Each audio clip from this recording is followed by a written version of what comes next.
Bem, galera, estamos de volta com a aula de história. Vamos que vamos, né?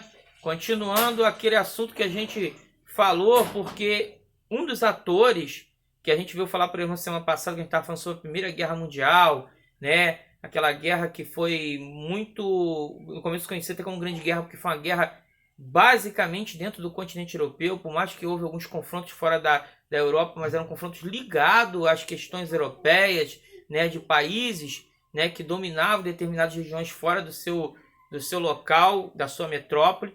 Mas a gente vai, por exemplo, agora falar de um ator que estava entre um daqueles grupos principais, né, a Tríplice Entente. Tinha um país chamado Rússia, a Rússia do Czar, né, da família Romanov. Essa dinastia dos Romanovs governou durante 200 anos a Rússia, né, a Rússia czarista. E essa Rússia, ela vai parar, ela vai sair da Primeira Guerra Mundial, vai assinar um acordo desfavorável com a Alemanha, mas um acordo por quê? Porque esse acordo já estava em período de Revolução Russa. Mas vamos primeiro conhecer os antecedentes a essa revolução, que vai mudar a história do mundo, vai influenciar muito fortemente o século XX, né? Em cima daquelas ideias socialistas e comunistas. Nós vamos ver como que era a Rússia daquela época. Parecia aquela sociedade feudal que a gente estuda lá na Idade Média, no período do feudalismo, né? Os resquícios feudais ainda funcionavam fortemente na Rússia, né? Na Rússia czarista. Você tinha, abaixo do czar e da sua família, né? Você tinha três estruturas. A primeira estrutura, o clero, e esse clero não católico, mas a Igreja Ortodoxa. Você lembra lá do Cisma do Oriente? Igreja Ortodoxa Cristã. A Igreja Ortodoxa Russa fortemente, né, na camada principal, ali próximo à família do czar.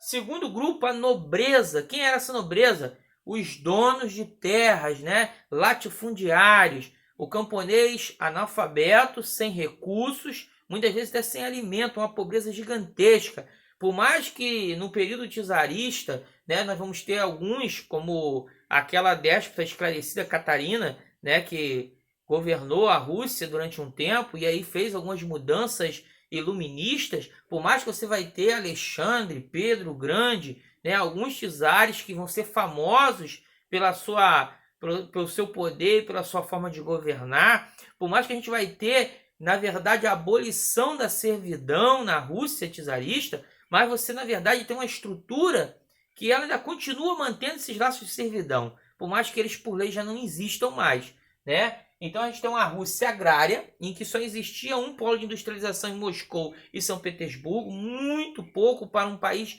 de grande extensão, como é a Rússia. Só para ter uma ideia, a Rússia hoje são 18 milhões de quilômetros quadrados, é o maior país do mundo, né? Juntando China e Estados Unidos para dar a Rússia em territorial.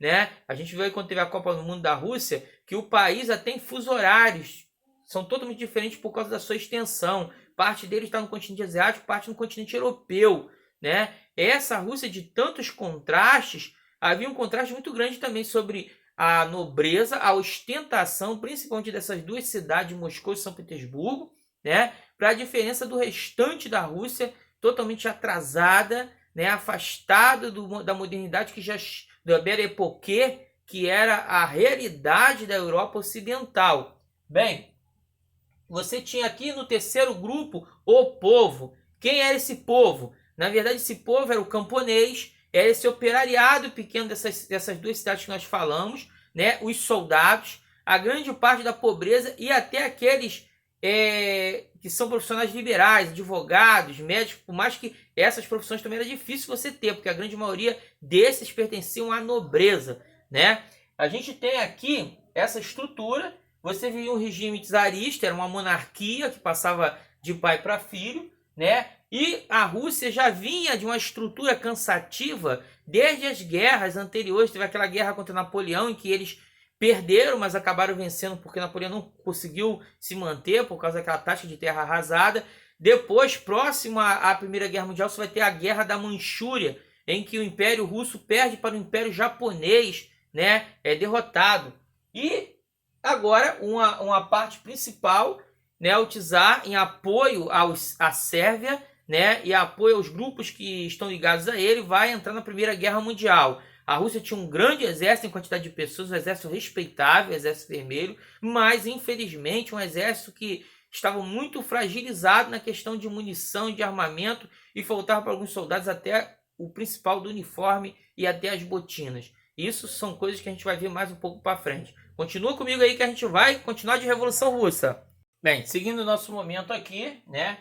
Primeira coisa que a gente tem que gravar na nossa cabeça que isso vai ser o começo da Revolução e até o desenrolar da construção dessa Rússia que se transforma depois de União Soviética, União das Repúblicas Socialistas Soviéticas, né? Nós vamos ter duas estruturas políticas, os bolcheviques e os mencheviques.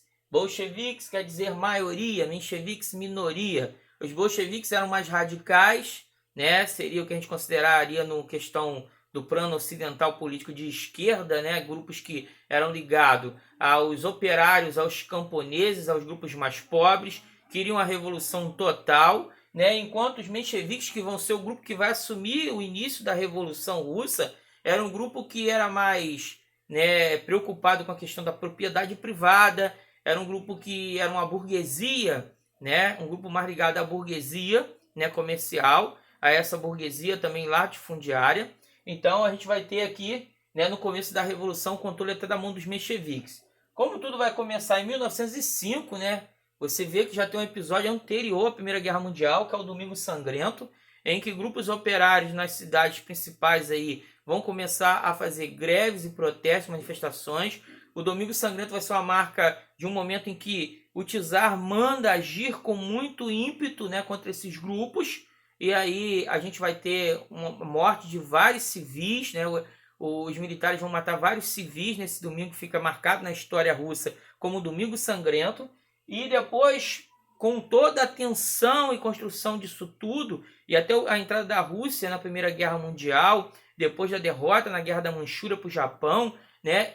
Vai haver uma contestação no campo, né, dos camponeses, nas cidades operárias e a própria contestação dos soldados que estão no fronte militar. Em 1917, em fevereiro de 1917, em plena Primeira Guerra Mundial, a Rússia tem uma revolução interna em que a família Romanov, há muitos anos, a dinastia no poder, é afastada do poder, né? São assassinados grande parte da nobreza e alguns vão ser exilados.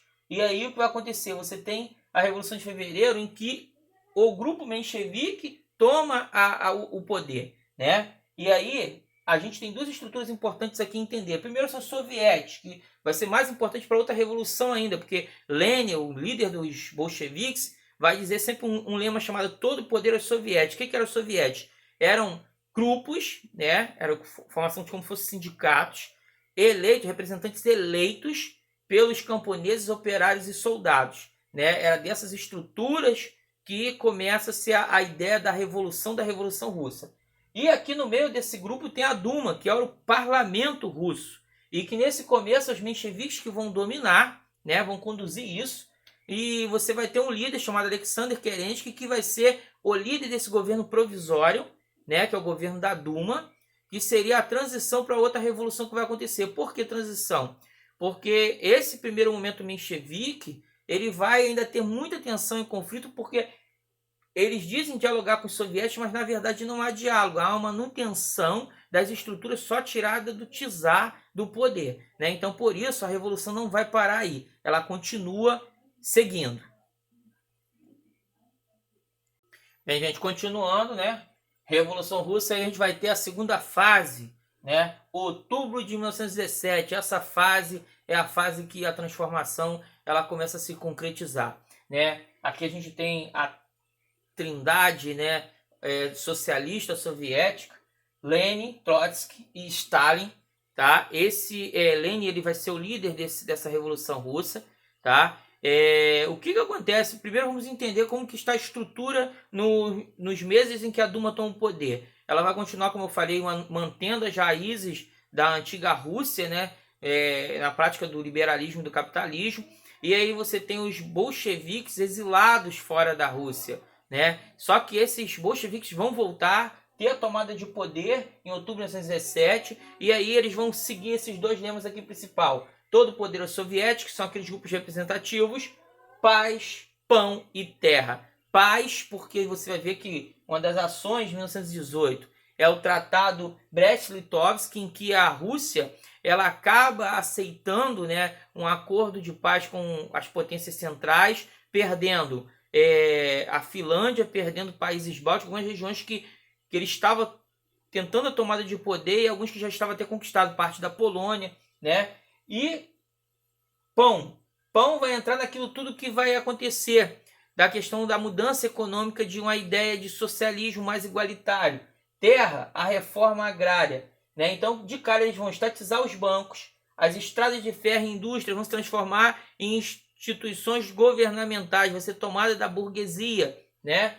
A reforma agrária, as terras da nobreza e as terras da igreja ortodoxa, elas vão ser tomadas pela liderança bolchevique e vão ser doadas aos camponeses, né? Então, feita uma reforma agrária de vez mesmo, feita. Então, a Rússia ela passa por uma revolução de fato. Claro que isso vai ter, né, um conflito externo, porque tem interesses dentro da Rússia que eram ligados a países que não concordariam com essa mudança, essa transformação drástica que a Rússia passou. E isso é o próximo capítulo que a gente vai ver adiante.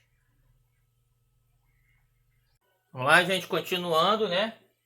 Aí vai explodir, né, como eu falei, um conflito, uma guerra civil entre 1928 e 1921, em que o Exército Vermelho, liderado pelos bolcheviques, com apoio dos soviéticos, operários, soldados e camponeses, o Exército Branco, né, uma parte ligada à burguesia, que era ligada aos mencheviques e aos grupos externos, com ter apoio de grupos externos que não há interesse, né, da manutenção da Revolução Russa, né, que era, na verdade, um perigo ao capitalismo que tomava conta principalmente do Ocidente, das potências ocidentais. Bem, a vitória, depois de um confronto que vai arrasar a Rússia, né, vai ter a vitória do Exército Vermelho, liderado por Lenin. E o que vem depois disso? Algumas coisas muito importantes para a gente entender por que no começo a Revolução mostra tudo que vai dar certo. Vai erradicar o analfabetismo, né? A população russa chegava a mais de 90% da população analfabeta, agora ia ter a erradicação do analfabetismo, né? Depois o Lenin ia criar um plano chamado NEP, Nova Política Econômica. E esse plano o que quer fazer? Para poder restaurar a economia russa, ele vai fazer algumas mudanças com algumas características de um capitalismo controlado pelo Estado, né? Para poder o quê? Para poder a economia crescer e se restabelecer, né? Mas isso vai ser durante um período, vai permitir até um certo capital estrangeiro nessa estrutura. E aí a gente entende, por exemplo, como que vai se formando aí a parte ruim, né, complicada da nova nação socialista.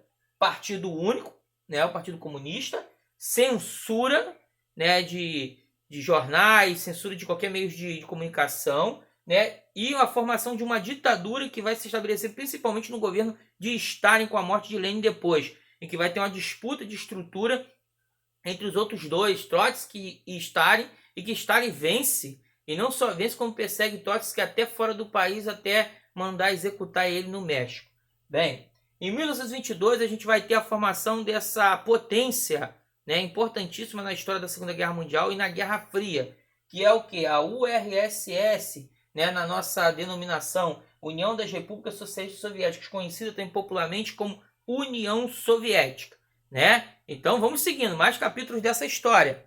Bem, gente, continuando, né? Em 1930, o Stalin vai criar os planos quinquenais, planos de regime econômico, né? Ele também vai fazer algumas mudanças, ele vai tirar toda a estrutura que o Lenin tinha feito do NEP e vai, por exemplo, obrigar aos kulaks, que eram os camponeses que tinham conseguido, né, ter uma certa condição melhor econômica, a participar das fazendas coletivizadas. Ele vai obrigar o campo a ser dominado pelo Estado, pelo controle do Estado. Não confundir kulaks com gulags, que também vão ser criados por Stalin, né? Os gulags, eles durante um tempo foram para...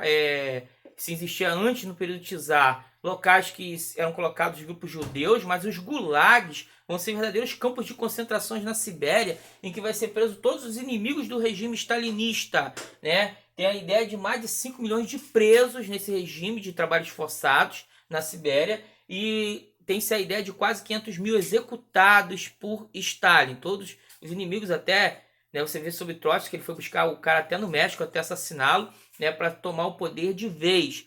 E isso também é para a gente entender um pouco, porque hoje a gente se fala muito, quando uma escritora judia, né, a Hannah Arendt, escreveu sobre os sistemas de governos totalitários, e a gente tem a ideia, por exemplo, que o stalinismo ele vai ser um regime totalitário de esquerda, né? Se você tem o nazismo, o fascismo, que são regimes péssimos de extrema direita, nós temos o stalinismo como um regime totalitário de esquerda. Tanto é que depois, com a morte de Stalin, os governos que virão depois, alguns vão começar a apresentar, né, tudo o que aconteceu, vão divulgar, vão abrir os segredos desse governo, que pessoas desapareciam, pessoas eram presas, julgamentos que não havia direito, né, na verdade, de se defender.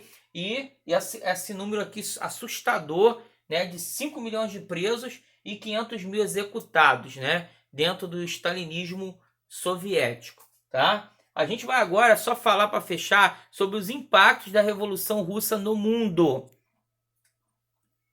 Bem, gente, para a gente concluir e fechar, né, esse vídeo sobre Revolução Russa, né, a gente não pode esquecer os impactos do que essa revolução vai causar, né, no mundo. Primeiros impactos, vai se transformar numa alternativa ao capitalismo. Se na Primeira Guerra Mundial a gente tem, né, o fim da euforia, até porque com o fim do conflito a gente vai ver como que ficou as nações arrasadas pela guerra, né, e a gente vai ver que já vai ficar muito mais escancarado a diferença de mundo entre as burguesias que detêm o poder e os grupos mais pobres, né? A gente vai ter a Revolução Russa como uma alternativa a esse capitalismo que provoca uma barbárie, né, com os grupos que estão fora, né, da burguesia. Então, essa alternativa ela é tão interessante que no Crash 1929 o mundo vai ficar mais assustado ainda, porque vai olhar que esse lado desse país socialista ele não vai ser afetado, né, por essa revolução que afetou o mundo, das ligações das redes capitalistas, né, do mundo que já existiam impérios, monopólios, grupos que controlavam totalmente a economia internacional. Bem, e nisso vai se criar vários partidos socialistas, comunistas espalhados pelo mundo afora, inclusive no Brasil, né, em que a gente vai ter movimentos que surgem lá com os tenentes, né, que o Partido Comunista do Brasil e outros países também, tá? A própria Alemanha de Hitler vai ter, né, grupos comunistas que depois vão ser perseguidos por ele. O próprio Estados Unidos, né, que vai ter o macartismo, que é uma perseguição a esses grupos comunistas, socialistas, que surgem, partidos que falam de uma nova expectativa de uma tomada de poder em que as camadas populares sejam atendidas nas suas necessidades básicas, né? Então isso aqui, gente, a Revolução Russa vai se transformar num sonho da maior quantidade de pensadores intelectuais de esquerdas do mundo durante muitos anos, até o declínio no século XX, já no meio do século XX. Beleza? No pós-Guerra Fria. Bem, Revolução até aí, Revolução Russa. A gente vai falar mais sobre a Revolução Russa lá na Guerra Fria, né? Como que vai essa União Soviética, um ator importante da Segunda Guerra Mundial e da Guerra Fria, e até o declínio no fim do século XX. Beleza? Um abraço, até a próxima. Vamos continuar estudando, não vamos perder nada de vista, porque é importante, tá? Um abraço, fiquem com Deus.